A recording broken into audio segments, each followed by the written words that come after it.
Hello friends, how are you? Welcome to our YouTube channel Dhyan Commerce, the key of success. Please like, subscribe, share and press bell icon for notifications. Thank you. जय माता जी students. Process control technique में आज हम हमारी दूसरी method start करने वाले हैं जिसमें हम देखने वाले हैं चार्ट्स फॉर एट्रीब्यूट्स, जिसमें हमारे दो हिस्से हैं। जनरली जो दो पार्ट हम कहते हैं, जिसमें पहला पार्ट है chart for defective items,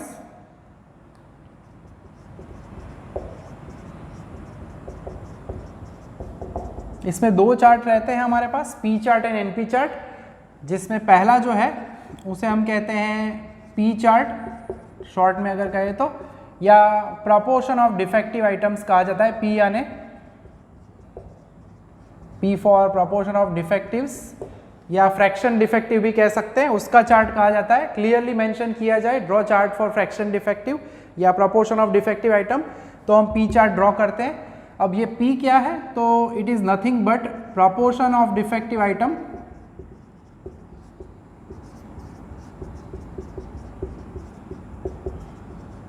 is equal to number of defective items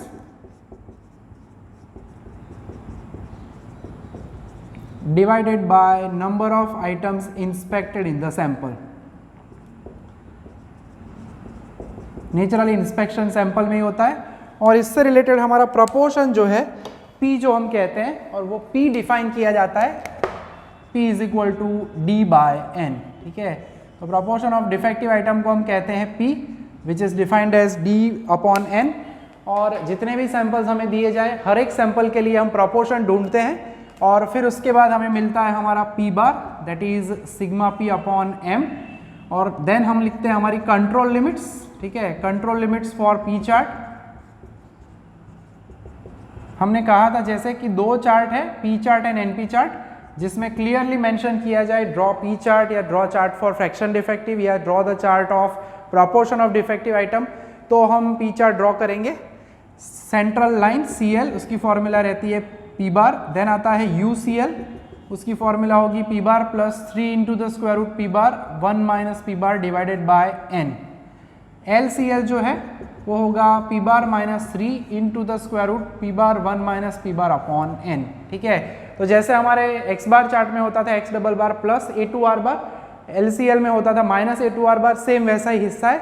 central value जो है एवरेज वैल्यू, उसी में कुछ प्लस किया जाए तो अपर लिमिट मिलती है, कुछ माइनस किया जाए तो लोअर लिमिट मिलती है। इसके बाद अगर हम बात करें, दूसरा चार्ट है हमारा NP चार्ट। तो ये आपको कब ड्रॉ करना है, जब क्वेश्चन के अंदर कुछ भी मेंशन ना किया जाए कि कौन सा चार्ट ड्रॉ करना है, डिफेक्टिव आइटम श्योरली दी गई हो अंदर, तब हम यूज करते हैं NP चार्ट। और आपको पता चलता है यहाँ पे P is equal to D upon N होता है, तो N into P that is equal to D। तो सबसे पहला तो फॉर्मूला का है NP bar, that is sigma NP divided by M, जिसे हम कह सकते हैं as sigma D upon M, क्योंकि यहाँ पे हमारे पास जो है D ही NP होता है, उस वजह से फॉर्मूला ऑलमोस्ट द सेम है। ठीक है, उसके बाद अगर हम बात करें तो NP बार के बाद हमें P बार की जरूरत पड़ती है इस फॉर्मूला में, तो वो सिंपल पार्ट है, NP bar divided by N करोगे तो आपको मिल जाएगा P bar. Then control limits, control limits for NP chart. So formula wise again वैसा ही हिस्सा है, सेंट्रल लाइन में एवरेज वैल्यू ली जाती है, चाहे एक्स बार चार्ट था, आर चार्ट हो, पी चार्ट हो, एनपी चार्ट हो, या लास्ट में सी चार्ट हो, सभी के लिए CL यानी एवरेज वैल्यू ली जाती है। सो यहाँ पे होगा NP बार, देन UCL जो है that is NP bar plus 3 into the square root. कृपया ध्यान दे, NP बार है और ब्रैकेट के अंदर 1 माइनस क्या है, P बार, इसी वजह से हमें P बार डिफाइन किया जाता है। ठीक है, सो LCL के बारे में अगर कहें हम, तो that is NP bar minus 3 into the square root NP bar 1 minus P bar. ठीक है, तो ये कंट्रोल लिमिट्स हुई हमारे NP चार्ट की। और अब कंक्लूजन, अब थोड़ा सा चार्ट फॉर एट्रीब्यूट्स के लिए कंक्लूजन अलग टाइप का रहता है।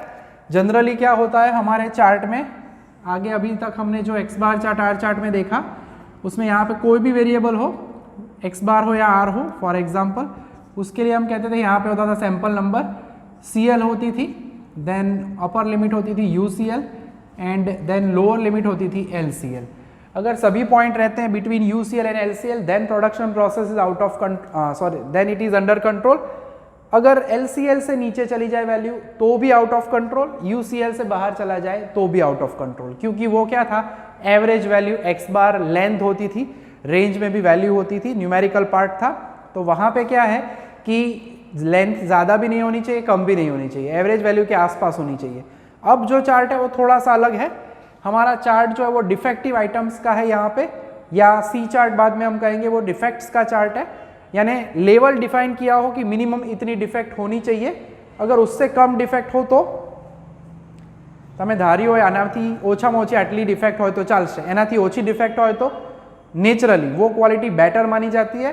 LCL से नीचे अगर कोई पॉइंट्स रहते हैं तो उन पॉइंट्स का स्पेशल नाम है, they are known as low spots. Low spots का मीनिंग क्या, those points which fall below the LCL are known as low spot in only chart for attributes, यानी P chart, NP chart and C chart के लिए। ठीक है, तो ये conclusion यहाँ पे थोड़ा सा मैं अलग तरह से लिख रहा हूँ कि आउट ऑफ कंट्रोल कब होगा वही मैं यहाँ पे मेंशन कर रहा हूँ कंक्लूजन। ठीक है, क्योंकि अंडर कंट्रोल तो कॉन्सेप्ट वही है, ये जो कंक्लूजन लिखा जा रहा है वो पूरा P chart, NP chart, C chart तीनों के लिए रहेगा, यानी कोई एक चार्ट के लिए ये कॉमन पार्ट नहीं है, सभी के लिए हम ये कंक्लूजन इंक्लूड करेंगे। ठीक है, if points fall outside UCL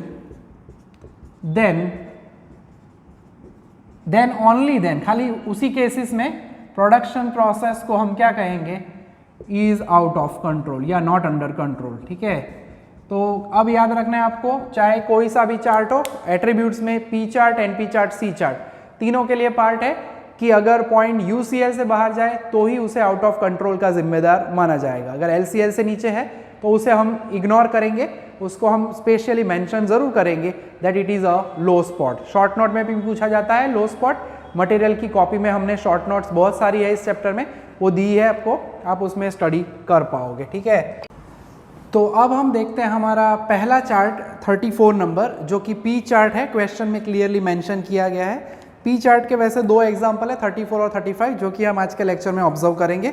अब यहाँ पे जो है डेट दी गई है, उसमें तो टेंशन नहीं है। नंबर ऑफ आइटम्स इंस्पेक्टेड, ये वैसे पहले सम की वजह से उन्होंने लिख के दिया है हर एक ऑब्जर्वेशन में, बाकी 35 नंबर में अगर आप देखो तो पहली लाइन में उन्होंने मेंशन किया है from a factory producing razor blades samples of 50 blades, यानी एक लाइन में ही लिख के दे देंगे तो वो होगा हमारा स्मॉल n, जो कि हम नेक्स्ट एग्जाम्पल में ऑब्जर्व भी करेंगे। ठीक है, और यहाँ पे हमें n दिया गया है डिफेक्टिव आइटम्स। ठीक है, जैसे कि हमने प्रपोर्शन के बारे में अभी ऑब्जर्व किया फॉर्मूला को, P इज इक्वल टू होता है D/n, तो हमें P चार्ट ड्रॉ करना हो तो ये प्रपोर्शन ढूंढने पड़ेंगे। बाकी क्वेश्चन सेम ही होता है, 34 से लेके अगर आप देखते हो तो 40 तक के एग्जाम्पल सेम है, और जिसके अंदर हमें P चार्ट या NP चार्ट का इस्तेमाल करना है, बताया जाए क्लियरली तो ही हम P चार्ट ड्रॉ करेंगे, अदरवाइज हम करने वाले हैं NP चार्ट। ठीक है, तो अब आगे बढ़ते हैं, हम सबसे पहले P ढूंढ लेंगे। 4/50 करते हो तो कैलकुलेटर के अंदर आपको मिलेगा 0.08। ठीक है, एक आध कैलकुलेशन कर लेनी है।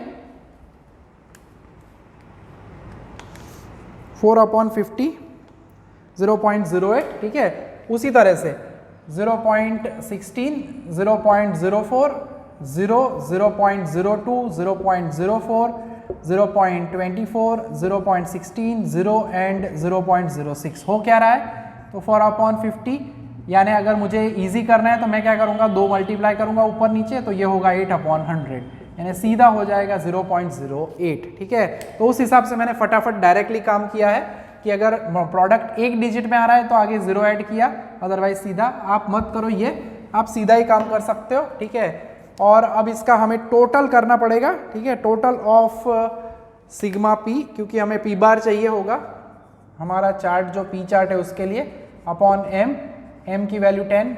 x बार r चार्ट के अंदर स्मॉल n छोटा होता था, यहाँ पे उल्टा है, स्मॉल n की वैल्यू ज़्यादा होगी और m जो है वो छोटा होगा, सैंपल नंबर्स जो हमारे पास है वो छोटे होंगे। ठीक है, तो सबसे पहले जो हमें काम करना है वो इसका टोटल कर लेते हैं। ठीक है, टोटल रेडी नहीं रखा है मैंने, तो इसमें टोटल करना पड़ेगा।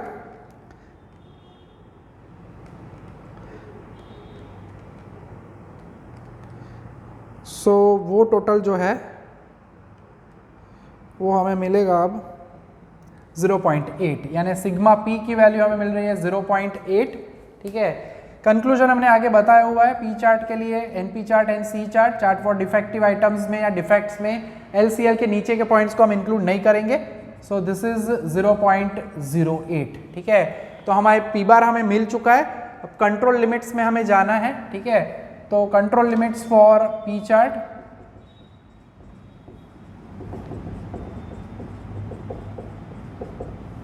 एक ही चार्ट ड्रॉ करना है अब, तो आगे के एग्जाम्पल्स के मुकाबले काम आपके लिए अच्छा रहेगा यहाँ पे।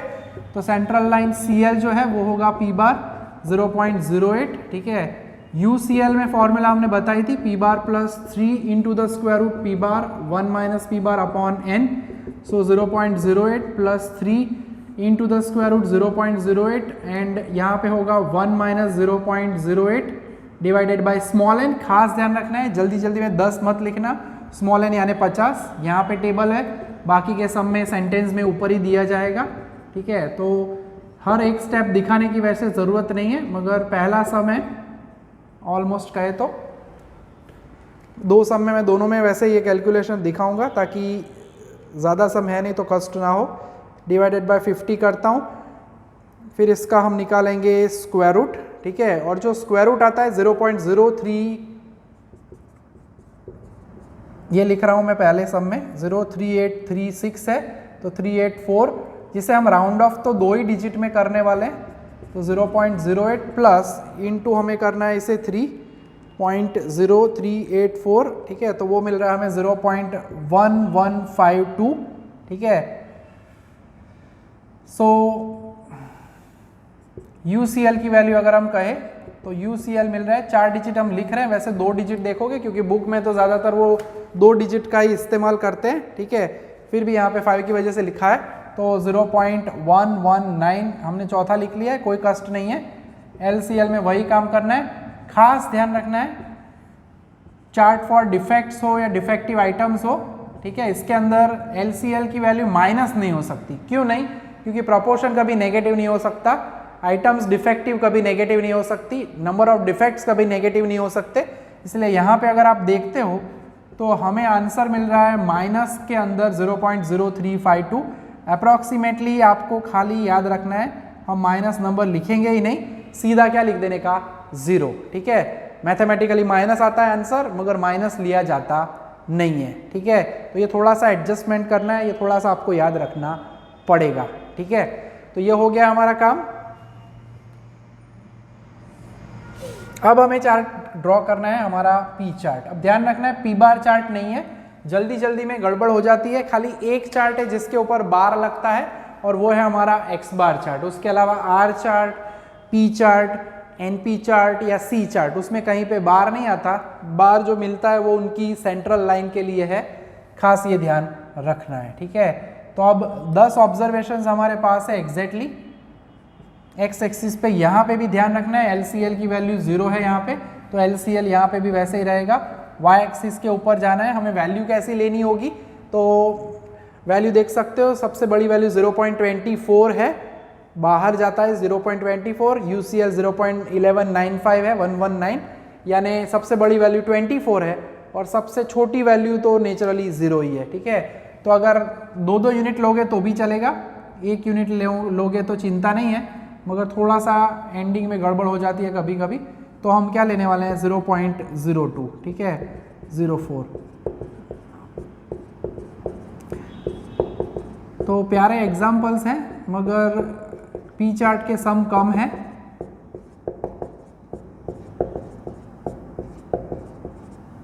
.24 तक जाना है, यानी ऑलमोस्ट 12 सेंटीमीटर यूज होंगे। 50% of the graph paper use हो जाता है, तो it is good, it is okay. Scale के अंदर हम बात करने वाले हैं, तो x पे हमने लिया 1 centimetre is equal to 1 sample. ठीक है, और y पे हम ले रहे हैं 1 centimetre is equal to 0.2 units. ठीक है, तो ये स्केल हमारा रेडी हो चुका है। पॉइंट्स प्लॉट कर देते हैं फटाफट। सबसे पहले ये CL 0.08, UCL, CL, LCL plot करो, बाद में ही प्लॉटिंग पॉइंट्स का करना है। LCL जो है वो 0 है, यहाँ पे मैं मेंशन कर रहा हूँ, कलर थोड़ा सा ऑब्जर्वेशन एक्स्ट्रा होता है अच्छे से कलर से। 1195 यानी ऑलमोस्ट 119 यानी 119 यानी 12 ही कह सकते हो, ठीक है, अप्रॉक्सीमेटली हम कहें तो यहाँ पे 11 मिलेगा 0.11, देन 112, 114, 116, 118 के बाद सीधा 120 ही आएगा, तो हमें 12 पे ही लेना पड़ेगा उससे। So this is our UCL। Scale का इस्तेमाल करके आप ड्रॉ करोगे तो एग्जैक्टली आपको स्ट्रेट लाइन मिलेगी। हमारा यहाँ पे मेरी लाइन थोड़ी सी लेफ्ट राइट हो जाती है। LCL तो 0 ही है। अब प्लॉट करने हैं पॉइंट्स, काम ईजी है, ठीक है। तो पहला है 0.08 एग्जैक्टली CL के ऊपर, देन 0.16 बाउंड्री के बाहर, जिम्मेदार होगा आउट ऑफ कंट्रोल के लिए। LCL के नीचे वाले पॉइंट्स को जिम्मेदार नहीं गिनना है, उन्हें हम कहेंगे लो स्पॉट्स। फिर चौथा नमूना है 0, ठीक है, देन 0.02, 0.02 के बाद 0.04, ठीक है, 0.04 के बाद 0.24 बाउंड्री के सीधा बाहर। तो थोड़ा सा लाइन को बहकने मत देना आप लोग। देन 0.16, सो पॉइंट्स जो बाहर है उनको हम जिम्मेदार मानेंगे आउट ऑफ कंट्रोल के लिए, एंड 0.06, ठीक है, ज्वाइन कर देते हैं by, suppose it is a straight line. Feeling अच्छी नहीं आती, कभी कभी लाइंस जो है बेंड हो जाती है। सो 0.06 द लास्ट, आखिरी पास था। सो आप देख सकते हो कि जो पॉइंट्स है वो 3 पॉइंट्स बाहर है, तो कंक्लूजन हमें लिखना है और एग्जाम में आदत रखनी है कंक्लूजन फॉर जो भी चार्ट हो वो नाम लिखो, ठीक है। वैसे एक ही चार्ट है तो ज़रूरत नहीं रहती, सीधा ही आप लिख सकते हो, मगर फिर भी हम लिखते हैं यहाँ पे हियर ऑल सैंपल पॉइंट्स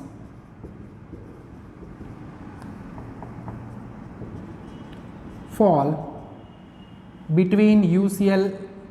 ओ नहीं, सभी पॉइंट्स थोड़ी है बाहर, तो हम यहाँ पे लिखेंगे, गड़बड़ होते होते बच गई। सेकंड नंबर का पॉइंट, 7 नंबर का पॉइंट एंड 8 नंबर का पॉइंट चेक कर लेने का। सेकंड नंबर का पॉइंट, यस, देन 8 नंबर का पॉइंट एंड 7 नंबर।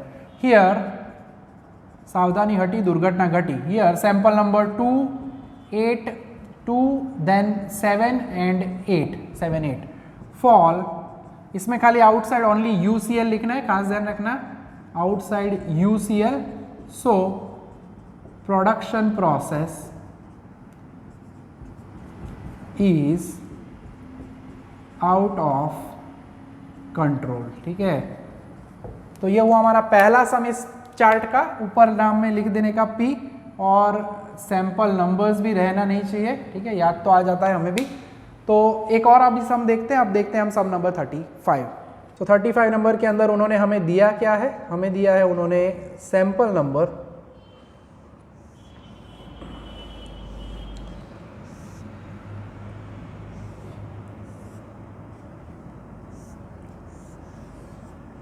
हमारे पास ओवरऑल 15 ऑब्जर्वेशन है।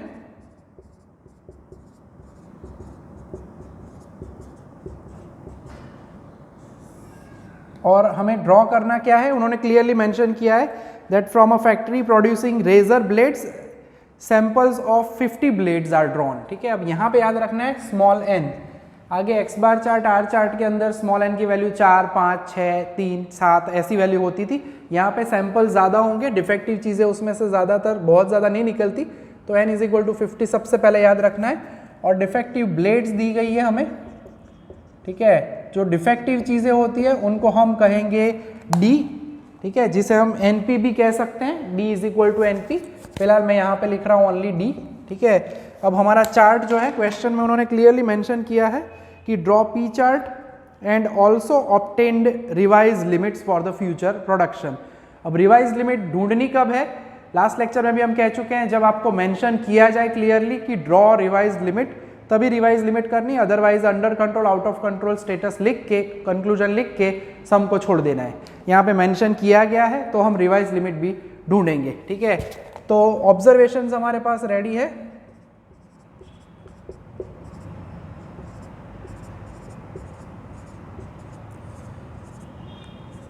तो 15 ऑब्जर्वेशन है, हर एक के लिए हमें P ढूंढना होगा, D / n 4/50, 4/50 यानी 0.08, 50 से डिवाइड करके आप कैलकुलेटर से लिख सकते हो, ठीक है।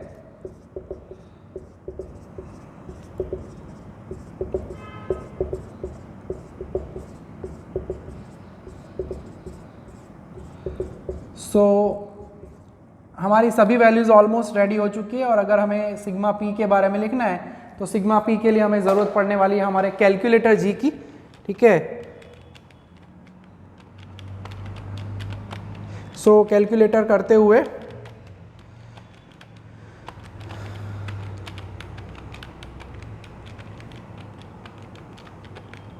(30.04 एंड 0.16 टोटल हमें मिल रहा है 2.1। खास ध्यान रखना है n और m में कंफ्यूजन नहीं होना चाहिए। m हमारा क्या होगा 15, यहाँ से m लिख देने का, बाकी जो दिया जाए वो n, ऐसे भी आप याद रख सकते हो। सबसे पहला हम ढूंढ रहे हैं p बार यानी sigma p divided by m यानी 2.1 डिवाइडेड बाय n यानी 15। सो 2.1 अपॉन 15 करते हैं, सो वो मिलेगा 0.14, ठीक है, यानी हमें मिला 0.14। अब हम ढूंढ लेते हैं हमारी कंट्रोल लिमिट्स, ठीक है। So control limits for P chart, title हर जगह पे देना है ताकि आप जब भी आंसर शीट में लिख रहे हो ये पूरा काम सप्लीमेंट्री में जाएगा, खाली ग्राफ पेपर के ऊपर रहता है ओनली ग्राफ, ठीक है। तो central line CL is equal to P bar जो कि है 0.14। UCL, अब ये चार्ट में खाली एक ही चार्ट होता है तो आपको कैलकुलेशन में ज़्यादा वक्त भी नहीं लगता और काम भी फटाफट हो जाता है। So 0.14 3 into the square root 1 minus 0.14 upon n में ध्यान रखना है 0 एक आध ज़्यादा कम ना हो जाए। So this is 0.14 0.86 divided by 50। अब कैलकुलेटर का इस्तेमाल करेंगे, स्क्वायर रूट निकालेंगे, 3 से मल्टीप्लाई करेंगे और पूरा आंसर में लिखूंगा 0.86 अपॉन 50, जो भी आंसर है उसका स्क्वायर रूट इंटू 3 0.147, ठीक है। ऐसे 0.15 भी लिख सकते हैं मगर हम 3 डिजिट लिख रहे हैं, इट इज़ ओके। आप 15 लिखो तो 0.29 होगा, यहाँ पे लिखा है हमने तो 287 होगा, ठीक है। अब इतना एक और चीज़ याद रखनी है, LCL कभी भी माइनस में नहीं होगी इस टाइप के एग्जाम्पल में, वैसे कहीं पे भी माइनस में नहीं होगा, x bar chart R chart, क्योंकि रेंज भी नेगेटिव नहीं होती, एवरेज वैल्यू तो 0 से कम हो ही नहीं सकती, ठीक है। और डिफेक्टिव चीज़ें या डिफेक्ट्स वो भी नेगेटिव नहीं, यानी कभी भी अगर नेगेटिव आए, क्यों हम बातें कर रहे हैं नेगेटिव, आई मीन इस नेगेटिव वैल्यू के बारे में क्यों बताया जा रहा हूँ मैं, क्योंकि यहाँ पे जो हम ऑब्जर्व करने वाले हैं वो है 0.14 माइनस, अगर आप पूरा हिस्सा यहाँ पे आंसर है रेडी 147 तो इट इज़ माइनस 0.07, ठीक है। जेम्स बॉन्ड आता है मगर हम माइनस आंसर नहीं लिखते, अप्रॉक्सीमेटली हम क्या लिखेंगे 0। जब भी कहीं पे भी LCL माइनस आती है generally P chart NP chart C chart में ही आपको माइनस वैल्यू देखने का मौका मिलेगा, तब क्या लेना है उसे 0, ठीक है।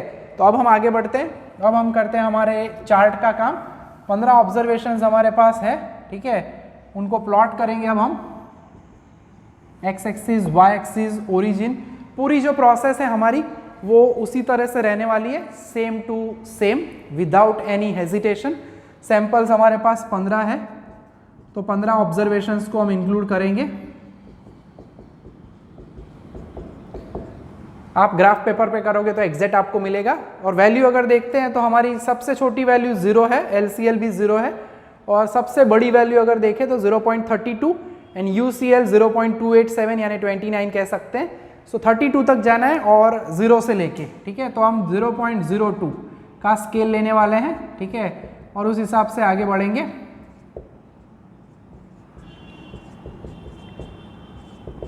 सोलह सेंटीमीटर का यूज़ होगा, अगर 2 के हिसाब से गिनते हैं तो 32 तक जाना है। तो ऑलमोस्ट ग्राफ अब जो है वो x बार चार्ट के मुकाबले इजी रहते हैं क्योंकि उसमें नॉन इंटीग्रल વેલ્યુઝ રહેતી है, અપૂર્ણાંક કિંમતો ક્યાંક ત્યાં જોવા મળે છે, આની અંદર બહુ ઓછી જોવા મળતી હોય છે, અને આ જે વેલ્યુ છે તો તમે પ્લોટ ઇઝીલી કરી શકશો જ, ઇઝી काम हो सकता है आराम से हमारा।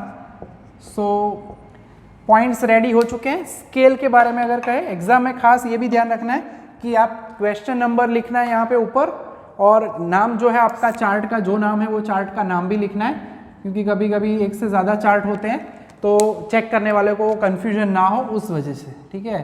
तो अगर स्केल की बात हम करें तो x एक्सिस पे हमने लिया है 1 सेंटीमीटर और उसमें लिया है 1 सैंपल, तो 1 सेंटीमीटर 1 सैंपल, और y पे हम ले रहे हैं 1 सेंटीमीटर में 0.02, ठीक है। तो सेंटीमीटर के वाला स्केल हमने लिख दिया। अब प्लॉटिंग करने में सबसे पहले ध्यान क्या रखना है, CL, UCL एंड LCL, ठीक है। तो यहाँ पे मैं सबसे पहले LCL को लिख दूंगा बॉर्डर पे, क्योंकि LCL का रहना ज़रूरी है। सबसे पहले LCL आ जाए, फिर CL एंड UCL के बारे में हम कहने वाले हैं, ठीक है। तो सेंट्रल लाइन की वैल्यू 0.14 है, तो इजीली आप प्लॉट कर सकते हो। This is CL,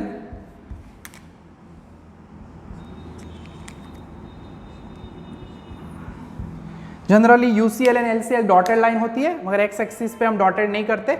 and UCL 0.287 यानी 29 एग्जैक्टली यहाँ पे 5वीं लाइन पे मिलेगा हमें, ठीक है। तो ये हो गया हमारा UCL।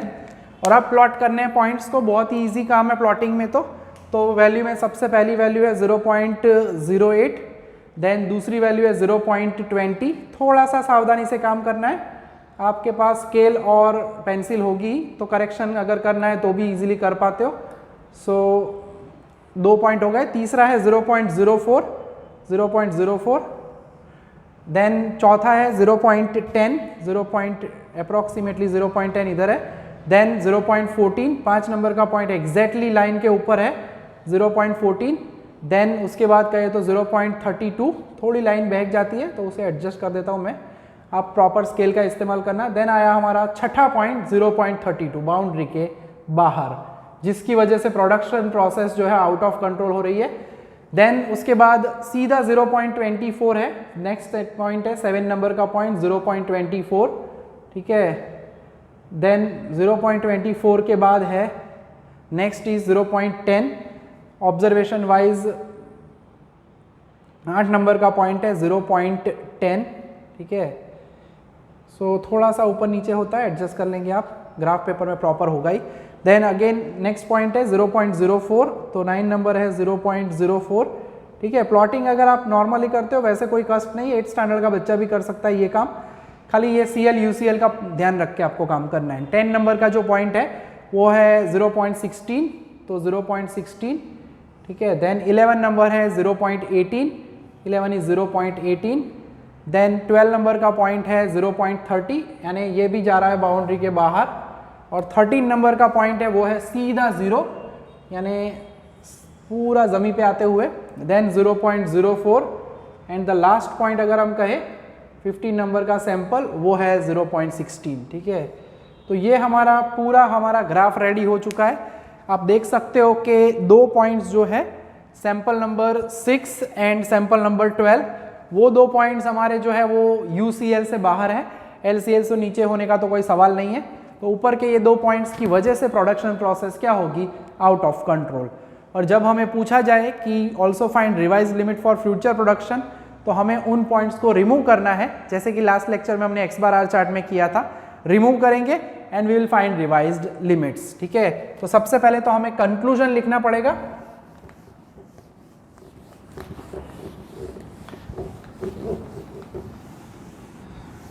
So conclusion for P chart, अब वैसे एक ही चार्ट है तो सीधा कंक्लूजन ऐसे टाइटल देते हो तो भी चल जाता है, ठीक है। तो हम यहाँ पे कहने वाले हैं दैट हियर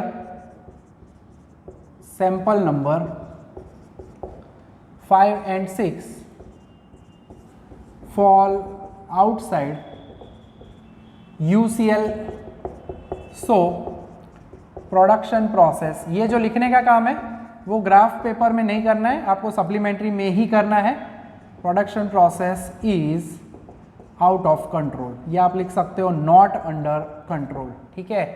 तो चार्ट वाइज ग्राफ में P यहाँ पे लिखने का रह गया था और नीचे क्या आता है, सैंपल नंबर्स, ठीक है। तो खास ये याद रखना है, यस। तो आउट ऑफ कंट्रोल हो चुकी है प्रोसेस, हमने यहाँ पे मेंशन भी कर दिया है, कंक्लूजन लिख भी दिया है।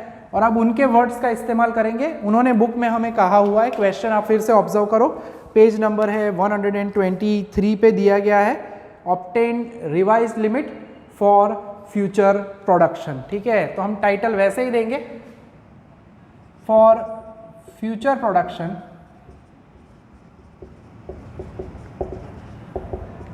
We will remove sample number 5 and 6 and we find revised limit, ठीक है। रिमूव करके हम क्या फाइंड करेंगे, रिवाइज लिमिट फाइंड करेंगे। उसके लिए सबसे पहले होगा रिवाइज्ड सिग्मा पी, ठीक है। रिवाइज्ड सिग्मा पी में करना क्या है, तो पुराना जो हमारा सिग्मा पी था 2.1, उसमें से ये दोनों को माइनस करना है, यानी 0.32 एंड 0.30।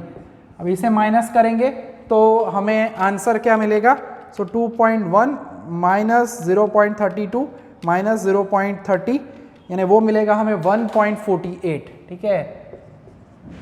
एंड उसके ऊपर से हमें मिलेगा अब हमारा रिवाइज्ड पी बार। अब यहाँ पे ध्यान रखना है 1.48 है, पहले 15 ऑब्जर्वेशन थे, अब 2 कम हो चुके हैं, यानी अब 13 ऑब्जर्वेशंस रहते हैं।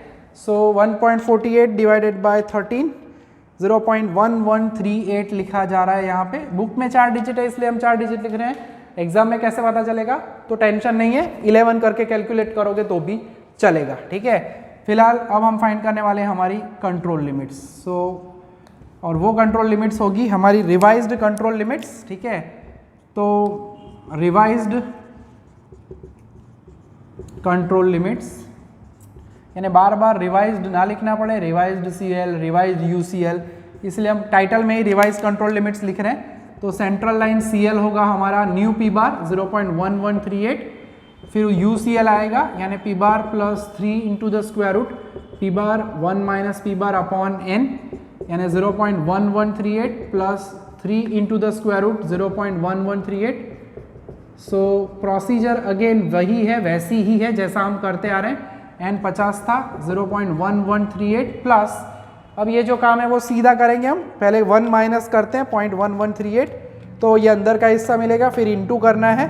तो क्या है, हर एक कैलकुलेशन दिखानी ज़रूरी नहीं है, डिवाइडेड बाय मैं 50 करता हूँ, जो आंसर आया उसका स्क्वायर रूट निकालता हूँ, उसे मल्टीप्लाई करता हूँ 3 से, तो मुझे मिलेगा 0.1347 प्लस मैं करूँगा 1138 तो मुझे मिलेगा 0.2485।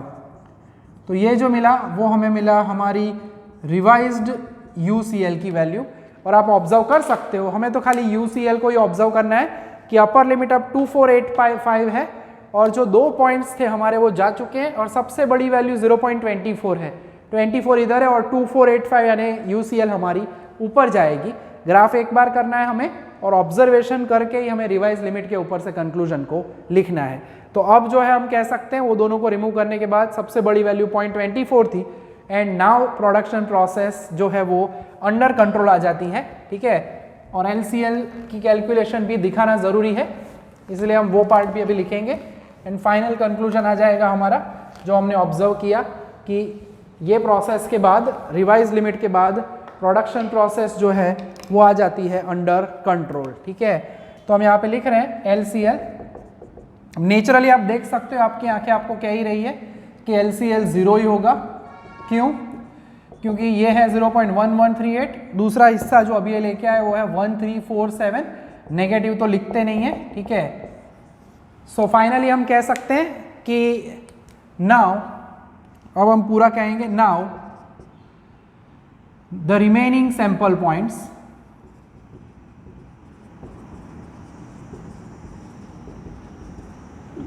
fall between revised UCL and LCL, ठीक है। रिवाइज्ड UCL एंड LCL के बीच में रहता है। सो फाइनली हम कहते हैं so the production process is under control, ठीक है। लास्ट लेक्चर में, लास्ट एग्जाम्पल में भी मैंने कहा था, सम नंबर ऑलमोस्ट वो 28 था, उसमें भी कि अगर ये प्रोसेस करने के बाद भी अगर कोई एक आध पॉइंट बाहर चला जाए तो रिवाइज लिमिट ढूंढनी पड़ती है। वैसा एक एग्जाम्पल भी आएगा, डोंट वरी, सी चार्ट में हमें वैसा एग्जाम्पल ऑब्जर्व करने का मौका मिलेगा। तो ये हमने पी चार्ट का सम किया। तो 34 एंड 35 नंबर कंप्लीट करने के बाद होमवर्क की बात करें तो एक्सरसाइज में इसका वैसे दूसरा कोई सम नहीं है पी चार्ट का, सभी के सभी एग्जाम्पल एनपी चार्ट वाला ही है क्योंकि अप्रोप्रिएट चार्ट ऐसा बोला गया है। तो हम इलुस्ट्रेशन की अगर बात करें तो 3 इलुस्ट्रेशन है, इलुस्ट्रेशन 7, 8 एंड 9। तो आज के पार्ट के अंदर आपको इलुस्ट्रेशन नंबर 8 एंड 9 2 इलुस्ट्रेशन करने हैं, ठीक है, क्योंकि 7 इलुस्ट्रेशन आप ऑब्जर्व कर लोगे तो चलेगा, ठीक है, करोगे तो भी अच्छी बात है। तो पी चार्ट आपको करना कब है, जब मेंशन किया जाए draw chart for fraction defective या ड्रॉ पी चार्ट या draw chart for proportion of defective items. Otherwise defective items के लिए ड्रॉ किया जाता है एनपी चार्ट, जो कि हम नेक्स्ट लेक्चर में ऑब्जर्व करेंगे। ठीक है, तो आज के लेक्चर में हम यहाँ तक का काम रखने वाले हैं। जय माता जी, थैंक यू।